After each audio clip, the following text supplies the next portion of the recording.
Okay, good evening, everyone, and welcome to Be'ezus Hashem, a special shir tonight as we are getting ourselves ready for Purim. And it's the shir. The title of the shir tonight is "Don't Worry, Be Happy." And I have to tell you, I have a special mood of happiness right now because there's actually one person who braved the cold nights of Los Angeles, California, who fought through the desires to be on Zoom and stay behind the screen. And they joined us here tonight inside the walls of Makor Chaim. You don't know what a simcha, what a joy it is to have a live human being, flesh and blood. Daniel, thank you for coming. What a schus, what a merit. The first man who jumped in like Nachshon.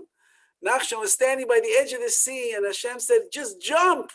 Once you jump, the sea will split and the rest of Klal Yisrael will come in. So we hope, as Hashem, this is only the first person to jump in, to coming back inside the Beis Midrash to learn. And there should be a schus for Daniel for all the good things and all the brachot that he wants in his life, Bezat Hashem. And we should see each other once again in person and resume, not with a Z, but with an S-U-M-E, resume our schedule of in-person learning. There is a famous Gemara that tells us the following words. Kishem Av Mamatim B'Simcha, just like when the month of Av, which is that very horrific month for the Jewish people in the summertime, that when it enters, we know that we have to decrease our joy. We go into a state of mourning over the loss of the temple. Kach, so too, Mishenichnas Adar. When the month of Adar enters in, Marbin B'Simcha, we increase our joy. When the month of Adar, which just came in on Friday and Shabbos, was Rosh Chodesh, so we have a special mitzvah, a special command, and that is Marbin B'Simcha. We want to increase our joy. We want to elevate ourselves even more. Number one, you see in the words of our sages, Marbin, increase one's Simcha, means it's understood that we're already living a life of Simcha, of joy. That a person already has to be on some kind of a level of happiness in order to fulfill this special command of increasing joy. You can only increase something that is already there. So we are increasing the simcha, the joy that we have. And Rashi writes over here, what is the great simcha? What's the great joy in this month of Adar? We don't find when the month of Nisan enters, we increase our joy. When the month of Elul enters, we increase our joy. When the month of Teves enters, we increase our joy. What's so special about the month of Adar? Says Rashi, Yemei Nisim Hayu Yisrael. They were days of miracles for the Jewish people. Purim or Pesach, it's the month that Purim comes out in. And it's also the beginning. It's setting the pace over here for the Jewish people to go from Adar into Nisan, and Nisan is the month in which the miracles of Pesach come in. So therefore, these are Yemei Nisim, these are days of miracles. These are not regular days. It's not a Tuesday, it's not a Wednesday. It's the whole month that we have in front of us right now. Miraculous, many things can happen in a person's life, as we see in the Megillah, Nahafachu. It looked like it was terrible for the Jewish people. They were going to get exterminated and extinguished from this world, and Hashem turned everything around on its head. And Haman is hanging from the gallows. Mordechai is riding on the horse. Esther reveals herself as a Jewish woman, and the Jewish people live happily ever after. So that means anything that a person wants during this special month of Adar, anything they desire, anything that they need, anything that is in their heart of hearts, even if it's not going in the way that you want it to, Nahafachu. HaKadosh Baruch Hu makes miracles during this month. He can turn things around. But we have to be Marbin B'Simcha. We have to increase our joy. And the question, of course, is the following. Is there a mitzvah in the Torah for a person to be happy? I mean, it makes sense. We say the Jewish people, such happy people, even though they were always complaining and we're always guilty. But the Jewish people are always happy. We're always rejoicing. We're running around. We're singing. We're dancing. Weddings. We make l'chaims. We do all these wonderful things. We're the happiest nation in the world. Although we had pogroms and Holocaust and we had inquisitions and all these difficulties. Nevertheless, when you think about the Jewish religion, when you think about the Jewish people, we think about our faith, we think that it must be that there's something about joy. Every holiday, every Yom Tov, every Shabbos is supposed to be filled with joy. And that is the question, is there a mitzvah specifically in the Torah that a person must be a happy person? So in order to begin to answer this question, we have to begin looking through our sources over here to understand what is Simcha, what is joy, and how does it relate to our mitzvahs as well. Now there's a pasuk in the Torah that tells us the following. And when Hashem is coming and he is criticizing the Jewish people, and he is telling us that if you don't behave yourself, watch out, says HaKadosh Baruch Hu, there's going to be consequences for one's behavior. So the pasuk says, what's the reason that all of the troubles befell the Jewish people in history? We see over here that the Torah is speaking about destruction, perhaps the destruction of the second Beis Hamikdash, the temple, all of that which incurred. What's the reason that there's so much atrocity to our nation?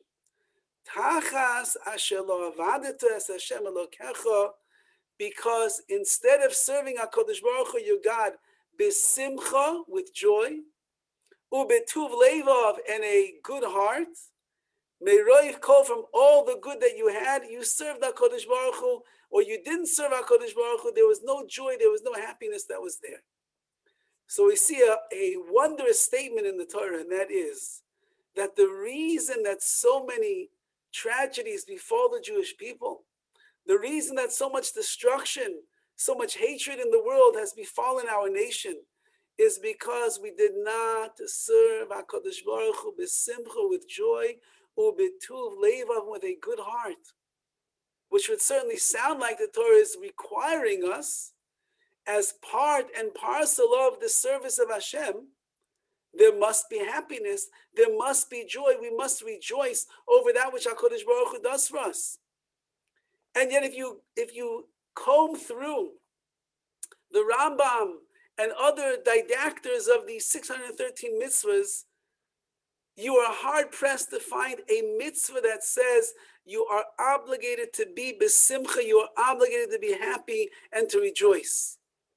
Yet we understand that the elements of simcha, of happiness, is something that a Jew cannot live without. And certainly our observance cannot live without simcha, without joy either. A person who keeps mitzvahs because they feel that they are taxing and they are a burden on the person, and they don't look forward to it when they wake up in the morning, they just have to get through the day and make it till the end until they fall asleep. And they do not serve HaKadosh Baruch Hu b'simcha, b'tuv levav, with the happiness and the good heart, something obviously is missing from their observance. And Reb Aaron of Karlin, one of the great Hasidic masters, he said over the following words: there is no mitzvah in the Torah to be b'simcha, to be happy. You will not find it. However, simcha, joy and happiness, it can bring on the greatest mitzvahs in the world. You might not be obligated by HaKadosh Baruch Hu to be happy and walk around with a big smile on your face all the time. However, Reb Aaron of Karlin says, if you are happy and you do connect with the joy of life, of simcha, of mitzvahs that we have, then you should know it can bring on the greatest mitzvahs, the greatest observance, the greatest levels that a person will reach. And he said the converse is also true. Although you will not find a sin and a avera in the Torah that says you're not allowed to be sad. It doesn't say that anywhere. However, sadness, atzvus, depression, it can bring about the greatest sins that a person will commit. Why do I do the wrong thing? I do the wrong thing when I'm down, when I'm broken, when I feel bad about myself, when I give up on my life and what I can accomplish. So that atzvus, that depression that a person feels, it brings them into all the wrong places.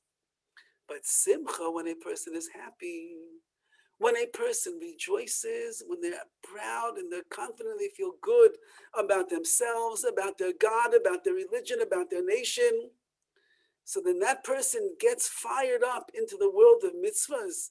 It will bring about the greatest mitzvahs that they could imagine. And this really, the Chavetz Chaim brings down in the Mishnah Berurah this statement from the Arizal. The Arizal said about himself, the Arizal, just for those of you who don't know, he was the main Kabbalist from the 1500s. He lived only until the age of 40 years old. What he accomplished by the age of 40 years old is what everybody on this entire screen right now will not accomplish in 120 years. His levels of scholarship, his levels of spirituality, his levels of mystical greatness, what he accomplished in a short amount of years is something that is beyond the nature of this world. It's what we call l'mayla min hateva, above the laws of nature. It's not humanly possible. He got sick when he was 40 years old and he passed away, and that was the end of the Arizal. But he was the hands down the greatest Kabbalist from 500 years ago. Since then, there's been nobody remotely close. And from the days of Rav Shimon Bar Yochai, who was the originator of the Zohar of Kabbalah, there was no one like the Arizal.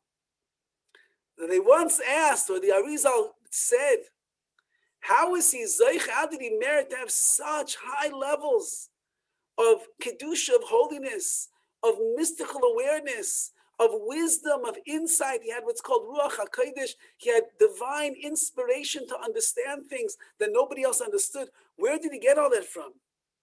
And he said over the following, Sha'mayla Helyoina, this lofty level, Shehisig, that he reached,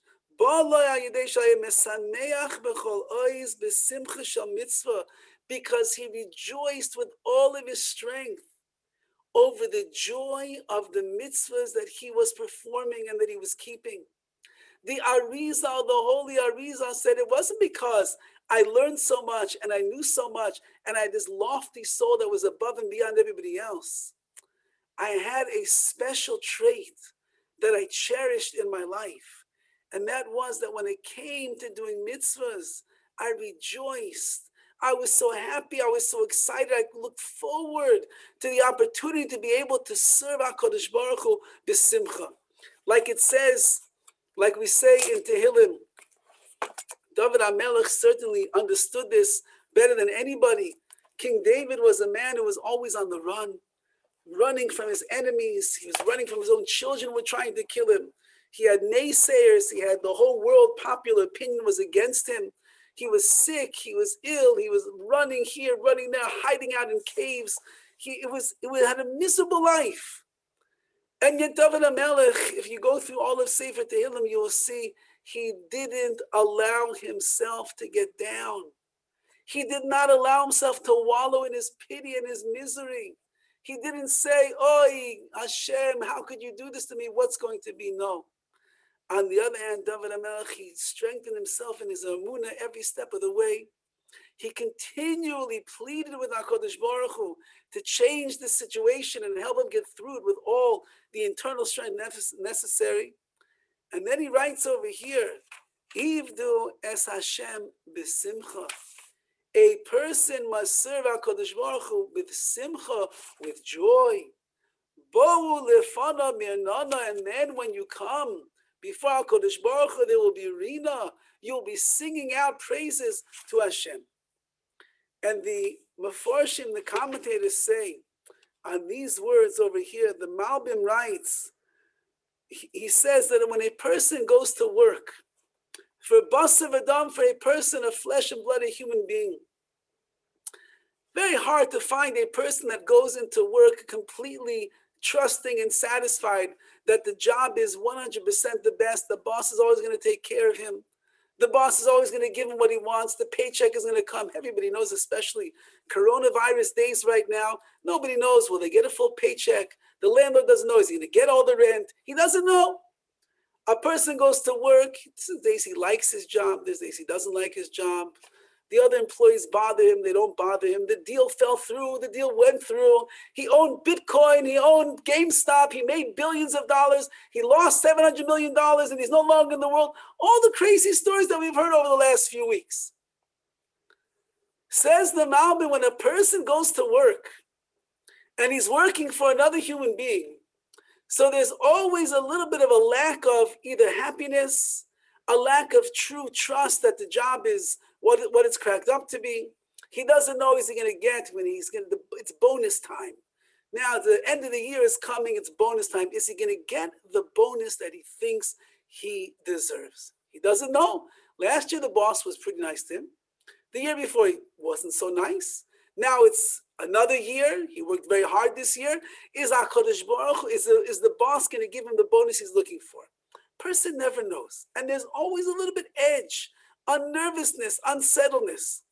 However, says the Malbim, when it comes to serving Hashem, lo yikeil avodas Hashem, it's not the same when it comes to serving God.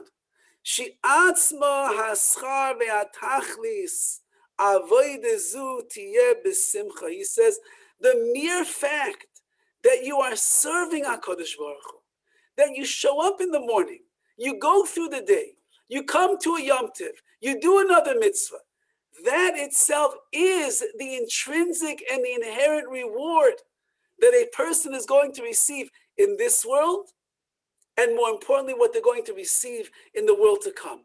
Which means, says the Malbim, that a person who appreciates what it means to be a worker for the boss of the world, for HaKadosh Baruch Hu, and you serve HaKadosh Baruch Hu, it will be besimcha, it will be with joy, because you recognize everything that I'm doing matters and it counts, and it's bringing me to a greater place. As the commentators say, Ivdu es Hashem, when you serve Hashem, automatically besimcha you will rejoice. If that's where my energy is going, if that's where my intellect is being pressed, if that's where my heart is leaping towards, if that's where all my limbs, kol atzmaisai tarmana, that's where everything is heading towards. So then that is going to be the simcha, that's going to be the joy that a person has. Just recently, unfortunately, one of my rebbeim from Yeshiva in Baltimore, Sheftel Newberger, was the son of my Rebbe, Naftali Newberg. He passed away just last week. And he was a gigantic man. He was literally physically gigantic, probably 6'5", maybe 6'5", 6'6", big build, big frame.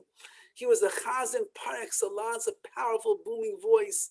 But every mitzvah that he did, everything that he was involved with, it was kol atzmaisai tamana. All of his limbs would sing out to the Ribbono Shel Olam, and he did it with such fire and such zest and such joy. And it was the mitzvah itself that was allowing him to rejoice, that he was getting so excited about. Nobody will ever forget the way that he would lay in the Megillah and jump up and down like a little child afterwards when he was singing. Nobody will forget his davening on Yomim Neroyim, on Rosh Hashanah, Yom Kippur, how he would go from one minyan to the other all day long, leading the whole tzibur, the whole congregation, always with energy. Because Ivdu es Hashem, if you serve HaKadosh Baruch Hu, then it will be besimcha, it will be with joy. Because that's one of the main things in this world. When the heart and the soul and the mind is being used for wonderful things in a person's life, it will bring them to a level of simcha, of joy. There was a Rosh Yeshiva that was going around collecting for his yeshiva, and he came to a house of a well-known gevir, a wealthy man, whose name was Mr. Drucker. And he came to Mr. Drucker's house and he knocked on the door, and a servant or a butler answered the door. And he said, I'm here to meet with Mr. Drucker. He said, please come in, sir, come in. He sits him down in the man's office. And in his office over there, this wall-to-wall Sfarim books, beautiful mahogany desks, comfortable chairs, pictures of tzaddikim hanging on the walls wherever they were, in books lined up. And this Rosh Yeshiva was sitting, and he felt that this is a very special room. He could feel and sense the kedusha, the quality that was there. The man comes in, very fine fellow, refined, noble character, nice. He wasn't with a beard and he wasn't with a hat.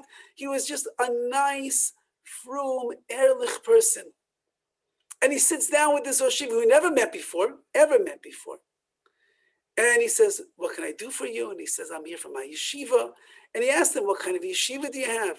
And he starts telling him about the yeshiva. He says, how many boys are learning in the yeshiva? And he tells him, and he says, so what's the goal? And he starts going into the goal. The goal is to produce these kind of boys. They're going to go on to this kind of level, and they're going to do this for Klal Yisrael. And he said, what are you doing to execute that plan? And he sat with this Rosh Yeshiva for 40 minutes. A rarity. I'm telling you, it's a rarity. A rarity that he sat with him for 40 minutes, and he went through the whole yeshiva and everything that was going on over there. And the rich man, Rabbi Mr. Drucker, said, very nice. Very nice. I want to help you, yeshiva. I'm impressed by the product that you're offering. He pulls out a checkbook, and he writes quite a large check to a Rosh Yeshiva that he never, ever met before, a yeshiva that he never visited. And he hands him the check, and the yeshiva looks, and he's so impressed. And he says, I hope you don't mind me asking. I'm sitting here the whole night, this whole time, and I'm impressed by the spirit of Kedusha, of holiness that's in this room. You don't know me, and you sat with me for 40 minutes, and you listened to everything I had to say about the yeshiva, and you're making me feel like you're sharing in my dream, and then you give me this beautiful check. He said, Mr. Drucker, please don't mind me asking, but this is not the normal meeting that I have with wealthy men. He said, I sense that there's something special and unique about you. Is there a reason that you are so kind and you are so giving and you're so compassionate and you are so involved and you have such a joy for other people's yeshivas and their boys and the success that they have in their own spreading of the Torah? So the man leans back in his chair and he says, yes, there is a story. If you'd like to hear it, I'm happy to tell you. And he said, please, please do.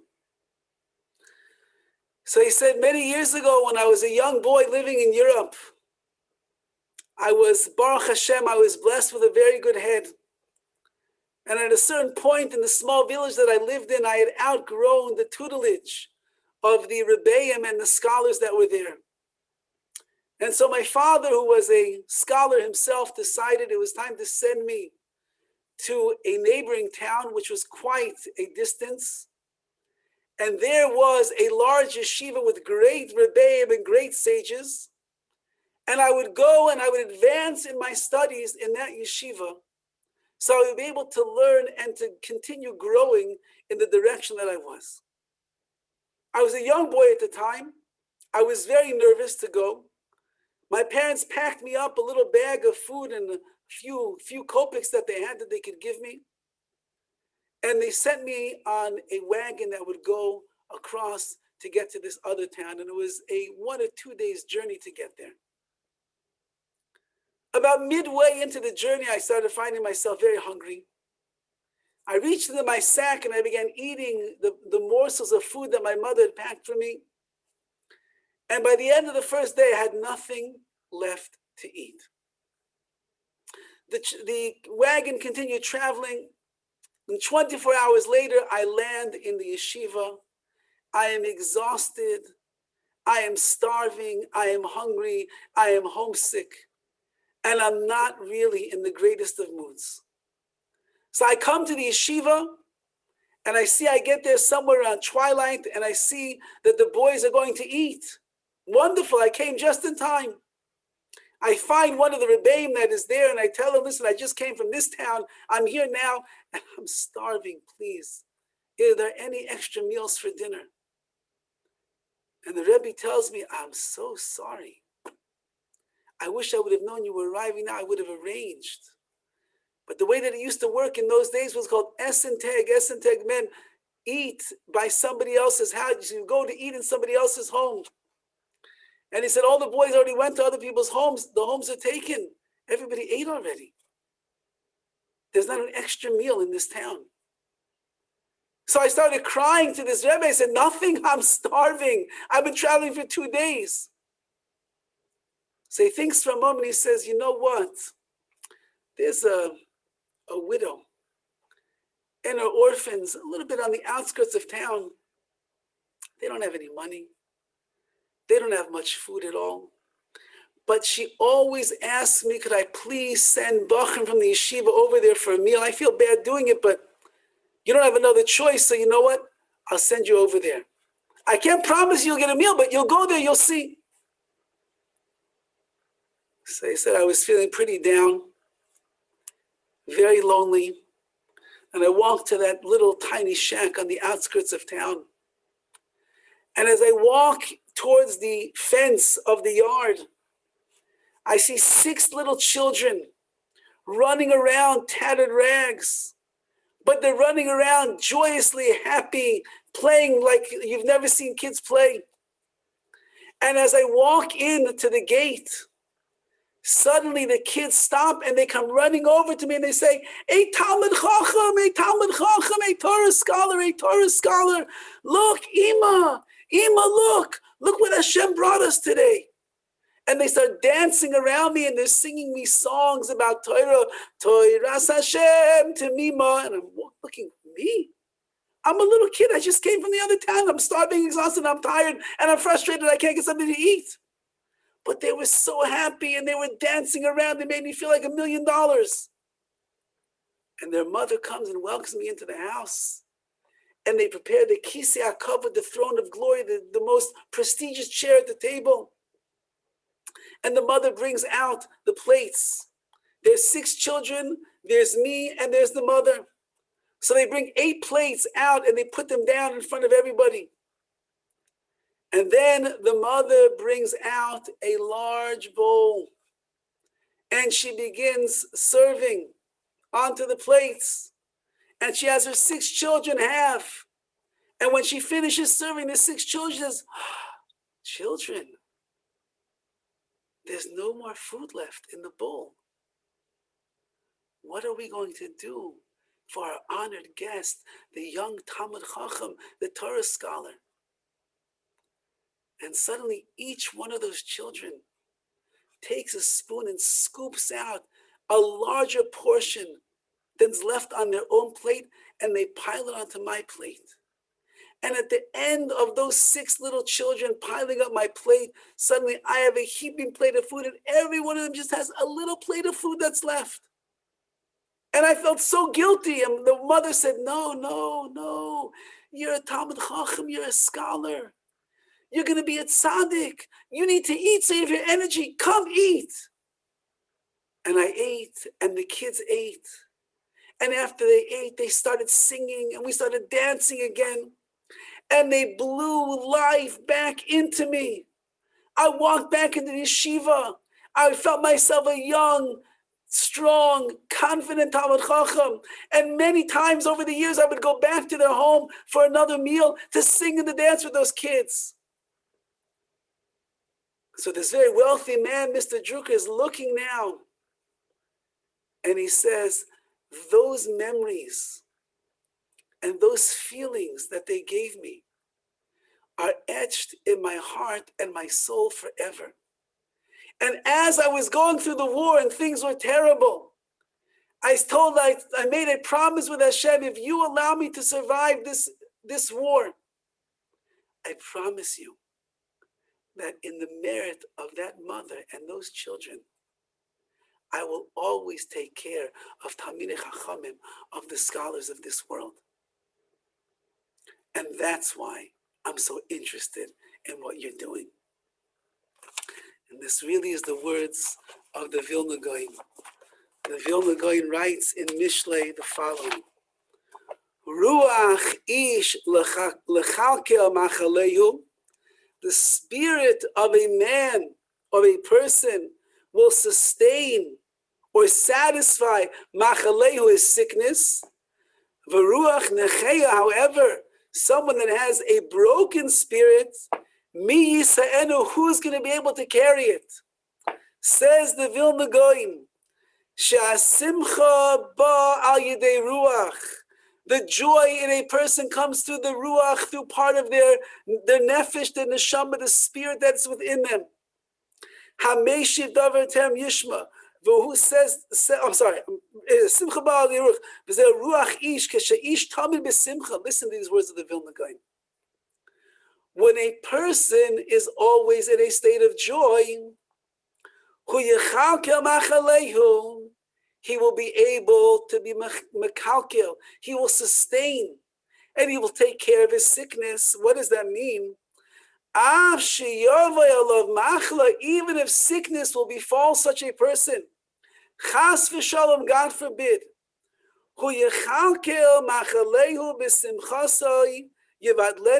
person will be able to endure the sickness that he has, and with his simcha, with his joy, Yivatlenu, he will nullify and eradicate and wipe away the sickness that is there. Simcha, says the Vilna Gaon, is the key to a person being able to overcome any adversity, any difficulty, any sickness, any frustration in life. Simcha, joy, which is in the ruach, in the spirit of the person, it elevates them to that level. They become healed. On the other hand, aval mishesh leruach nechei, someone that has a broken spirit, and he's depressed, he's sad. Who is going to be able to bear that?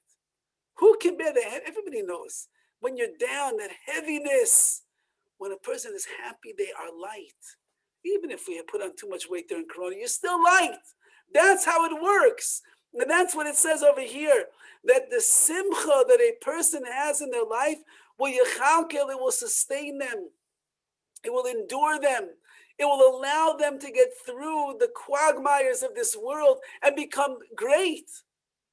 Like this little boy over here. He walked off the wagon. He finds out there's no food. He's hungry, he's tired, he's homesick, he's lonely. He's down in the dumps. And these little kids, they sang and they danced, and the mother gave him the food. She blew life into him. And it was mechalkel, it sustained him for all of those years. And as a result of that, he sustained many, many, many, many more yeshivas and Talmidei Chachamim and students and Beis Yaakovs and the like afterwards. Simcha is the key to life, says the Vilna Gaon. I can't tell you that it's a mitzvah. I can't tell you that if you look in the 613, you'll find that it says, mitzvah liyos besimcha, there is a mitzvah to be happy. It doesn't say that in the Torah. But the Torah does tell us that if a person is besimcha, a person will rejoice, a person will be happy, a person will become elevated, they'll overcome the inertia that's in their life. Instead of being heavy, they'll be light. Instead of being down, they will be up. As they say famously, I forget how many muscles, but there are a lot more muscles in a frown than there are in a smile. It costs you much less to smile than to frown. It takes much less energy to smile than to frown. Why? Because simcha is light. It lifts a person up. And that's by the fun of another. You come before HaKadosh Baruch Hu and you're singing and you're dancing. Person goes to a chasana, they go to a wedding. What do they do at a wedding? You don't sit on the corner like a wall, sit on the wall like a wallflower over here and don't get involved. There's a simcha that's vibrating through the whole hall.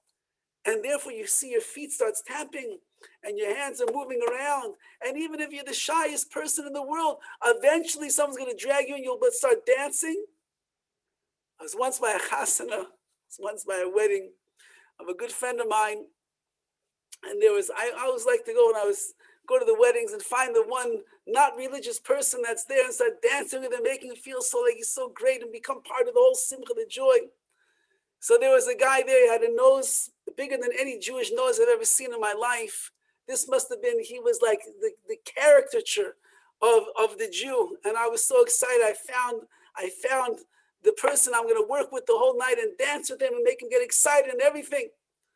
So the whole night's going. I'm dancing with my friend who's the chassan. I'm dancing with all my other friends that are there. And I've got this fellow over here. And every time there's an opportunity, I can bring him in. And we're dancing and dancing.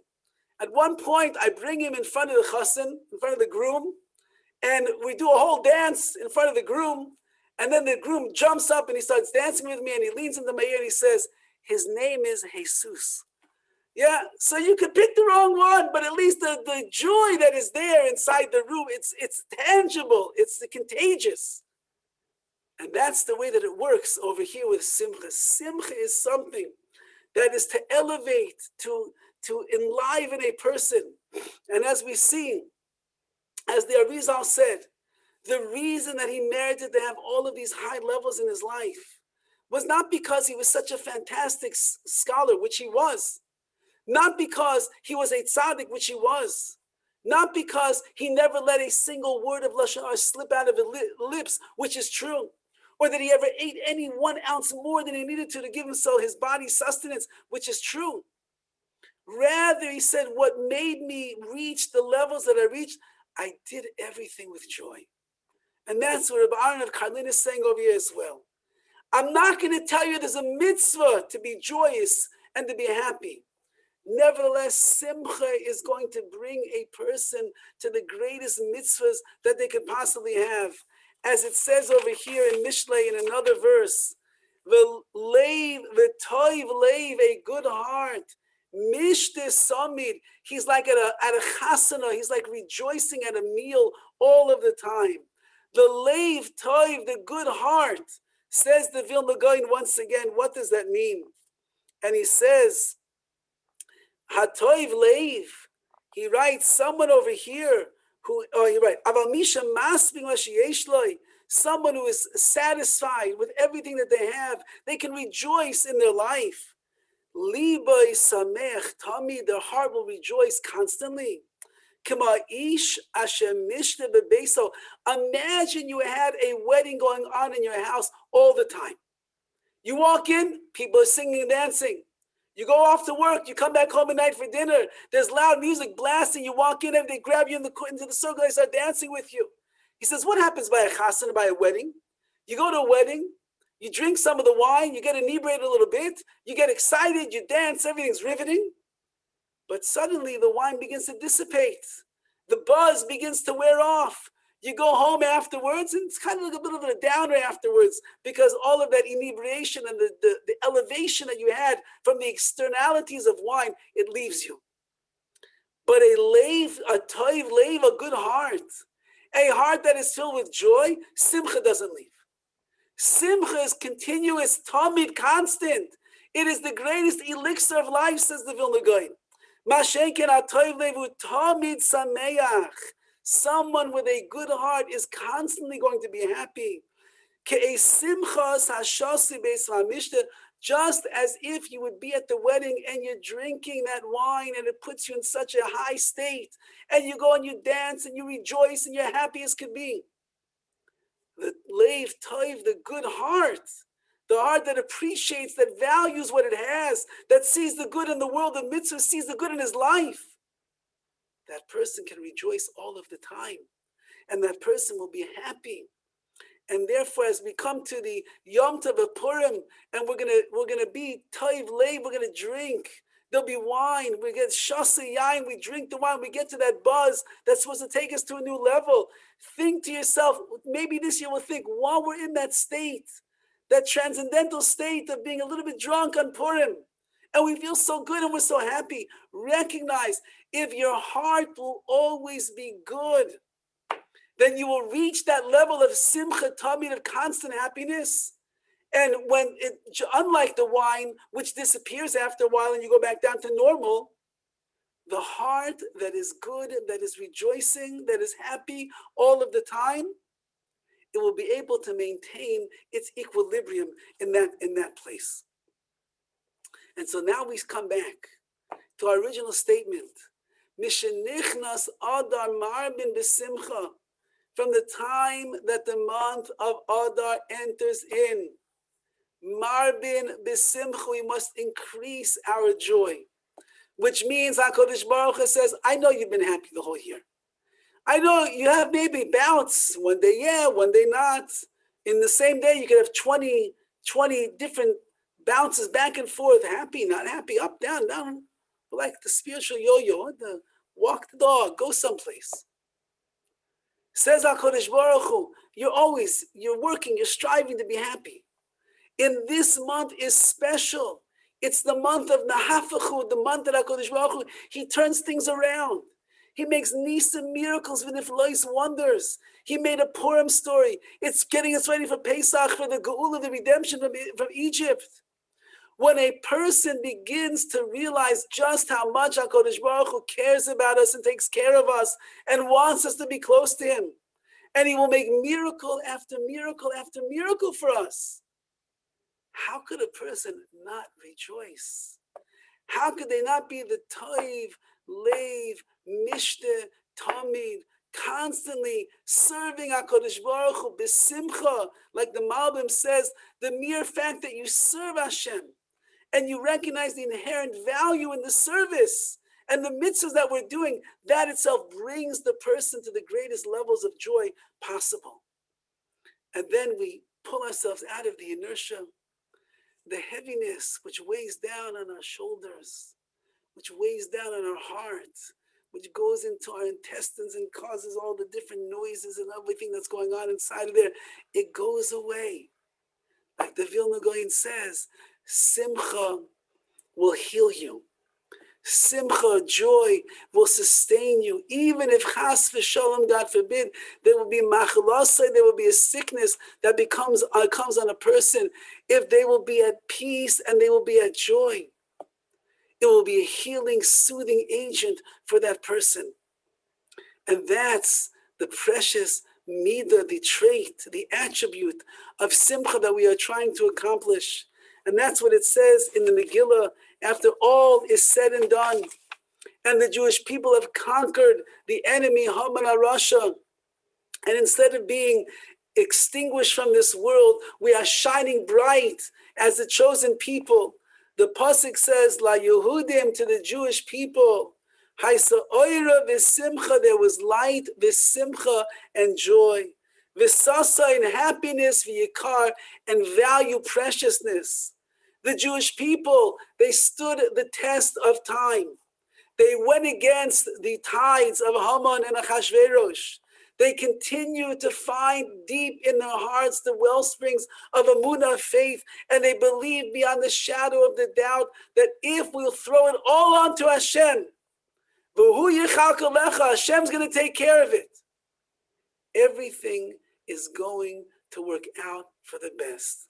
And Chazal say on this pasuk, La Yudim Ma'isa Ora, what is Ora, what is light? Ora is Torah. The light that HaKadosh Baruch Hu gives to the Jewish people, that's Torah, that's mitzvahs, that is v'simcha, that's what leads the person in their life to something that is satisfying and gratifying and meaningful, profoundly meaningful to the person.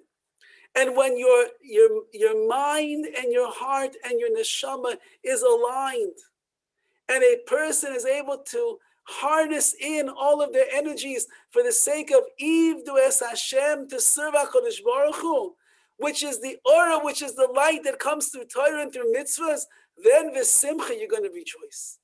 You're going to be happy. It'll be simcha, v'sasan over. You have extras added simcha. Why? Because that's the toiv leiv. That's the heart that is constantly filled with simcha. It's mishta tamid. You're celebrating all the time. You are at a chasana 24 hours a day. You are singing, you are dancing, you're rejoicing, you are light, your face is lighting up. You see some of the pictures of our great Gedolei Yisrael, our great leaders. They had smiles, the contagious smiles that could light up the darkest of nights. Always, that's how some of them remembered, with a smile that was always there on their face. Because these are the things that bring and they cultivate inside of a person this great, beautiful trait of simcha, of joy. I want to leave off with one of my all-time favorite Purim stories.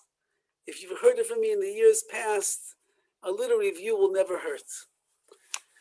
There was a Israeli Chiloni, secular Israeli teenager.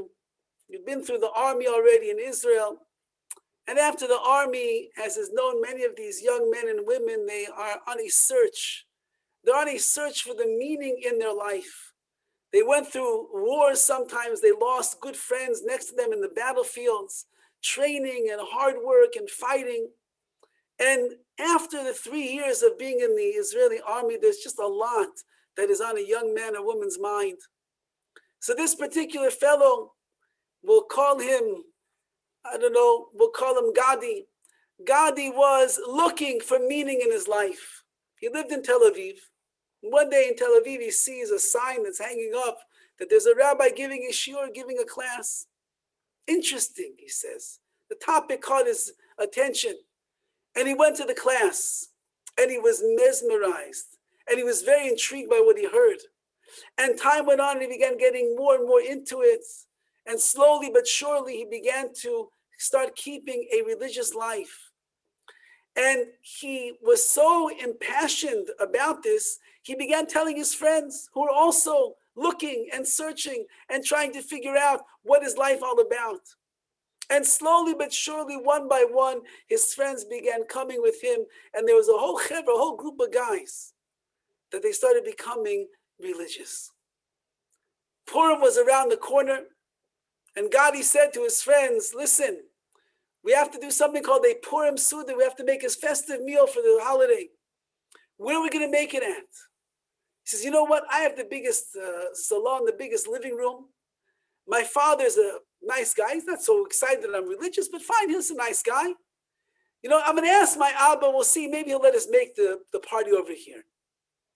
Now, unbeknownst to Gadi, his father, not only was his father not happy with the fact that his son was becoming religious, he despised the fact that his son was becoming religious. And he wanted nothing more than to stop the forward momentum that his son was on, to try to catch him in a moment when he would have to admit that religion and Torah wasn't really cracked up to what he thinks is all about. So now the father is in his house, and his son Gadi comes over and he says, Abba, you know, Purim is in a week or so, and there's a Suda, a meal that we have to make. And me and all my friends, we'd like to come and make the meal in our house. Would that be okay? And the father thinks for a moment and he says, Betach, of course, pleasure. You bring all your friends. I'll pay for the food. I'll pay for the drinks. I'm happy to support you in whatever you want to do. Really? Yes, no problem. Tell them all to come. Now, what was in the father's mind? In the father's mind was that his son's going to get drunk, and his friend is going to get drunk, and they're all going to be standing around drunk, these ex-army guys from the Israeli army, animals from the streets of Tel Aviv, and you know what they're going to do? They're going to start acting like their old ways, and they'll start cursing, and they'll start beating each other up, and acting like maniacs, and I'm going to get a video camera, and I'm going to video the entire thing as they're behaving like this, and after Purim is over, they think they're such holy people, I'll show them, Gadi, look who you really are. You think you're such a holy Jew. You're trying to become religious, trying to become a better person. Look who you really are when you drink the wine. I'll show you who you are. Comes the day of Purim. And the father went all out. He stocked up on the best foods. He got the biggest bottles of wine. He got the most expensive liquor. Big, large glasses, and every one of the friends that came into the house, the father said, come in, l'chaim, and he poured a half a bottle of alcohol into the cup, and these boys were getting ripped, as they say, drunk as could be. And now the father's just waiting patiently for the whole story to unfold. And the guys are at the table, and they're drunk, they're laughing, they're giggling, they're doing funny things, and the father's got his camera in his hand and he's ready to go. And suddenly his son Gadi gets up and he begins to speak. And the father says, oh, here it comes. He gets out the camera. And Gadi says, Rabotai, my dear friends, he says, Ashreinu matov chelkeinu, how fortunate we are that HaKadosh Baruch Hu opened our eyes and allowed us to see the beauty of the Torah, of the mitzvahs, of the life that it means to live as a Jew. He says, I want to give everybody here a bracha. And my blessing is that as we've grown so much already, we should continue to grow in the beautiful pathways of Hashem and His mitzvahs and His Torah. And all of the boys get up and they start wishing each other blessings. And God, he says, let's sing a song. And he says, Ava vashreinu matoiv chelkeinu umanoim goraleinu. And he starts singing this song. How fortunate are we, how precious our heritage and our lot. And suddenly God, he puts his arms out and all the boys are going around the table.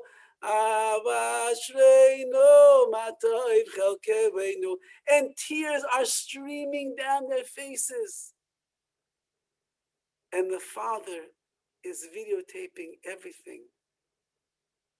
And he can't believe what he sees. He sees his son and all of his friends, the beach bums from Tel Aviv, from the discotheques on Friday night. They're giving each other brachas, blessings. They're singing songs of Torah. And they are crying their eyes out in tears of joy and kedusha and holiness. At that moment, he puts the camera down and he just takes the entire scene in. The next day after Purim, the father comes to his son and he says, Gandhi, I need to apologize to you.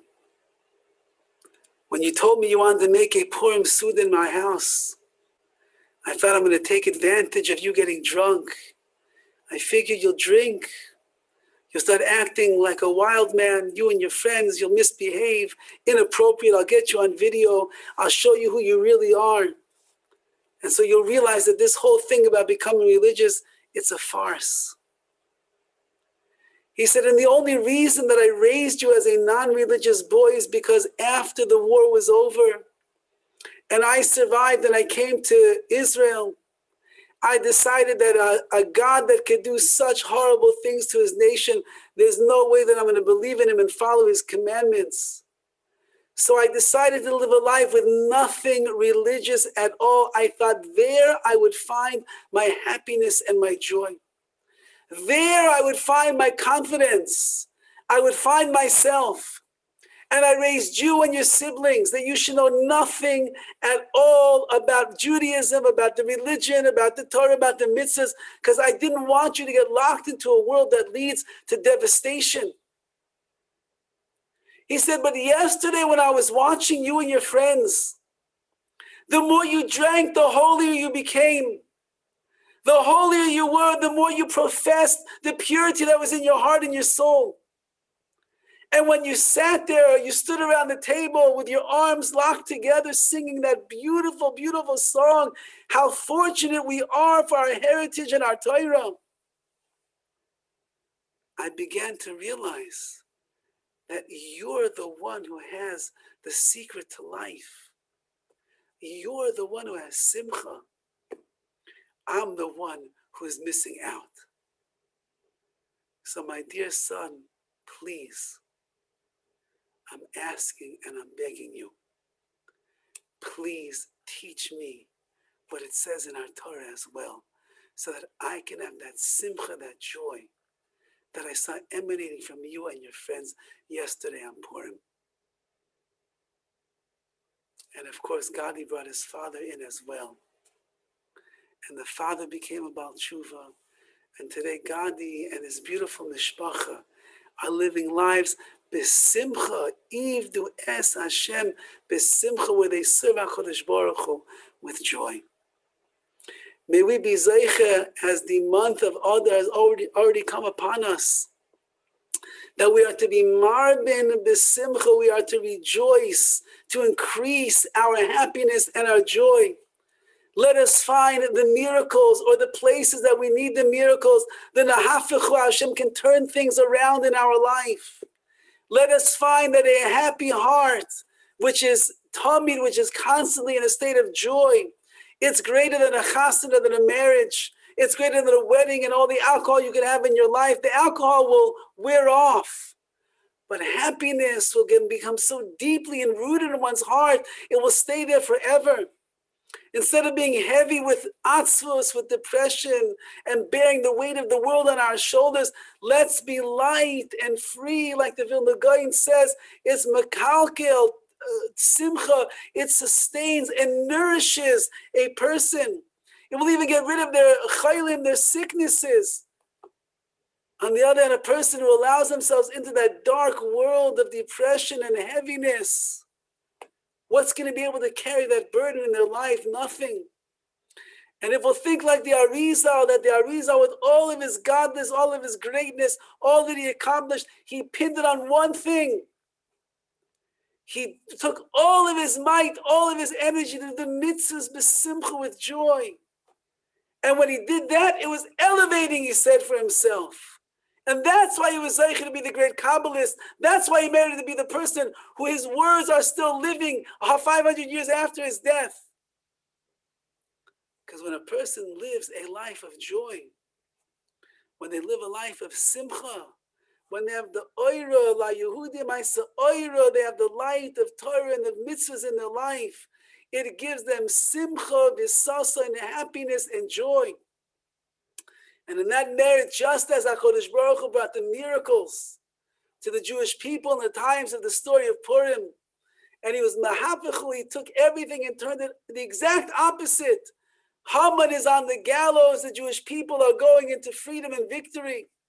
And from that geula, we have the geula of Mitzrayim, when Hashem took us out of Egypt. We daven and we ask, after such a, believe it or not, it's a year since last Purim, when the initial announcements of coronavirus hit the world. Not everybody came to the Purim Suda, not everybody had a Purim Suda, and shortly after that, everything went into lockdown. So we beg of the Rebbeinu Shalom that in the Zechus, after such a hard year, we're still besimcha Hashem, and we still do your mitzvah with joy, and we still continue to do everything that we can to stay light and have everything working in equilibrium to serve you properly. As you took Klal Yisrael from the afela, from the darkness to the light, we ask that you take this entire universe out of the darkness and the chaos to the light, and you bring us to the ultimate simcha, the ultimate joy, which is the bias goyat tzedek, the coming of Mashiach Tzidkenu b'mheira b'yameinu.